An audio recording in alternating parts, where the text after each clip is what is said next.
Idol, ba't ang lakas mo kumain? Malakas ako kumain dahil malakas ako mag-workout. Pinapabilis ko yung metabolism ko. Ngayon, pag di ako nag-workout, wala akong gana kumain.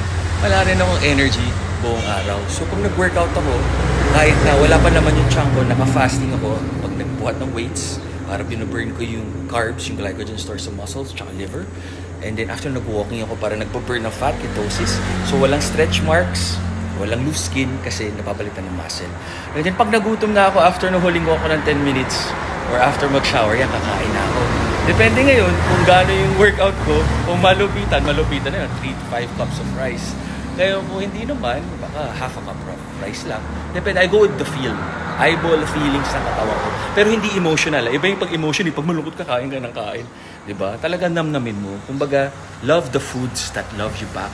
Hindi yung kakain ka, magkaka-uric acid ka, di ka makakapasok sa trabaho. Tama kayo, mali ako, I'm not your doctor. Do what works for you.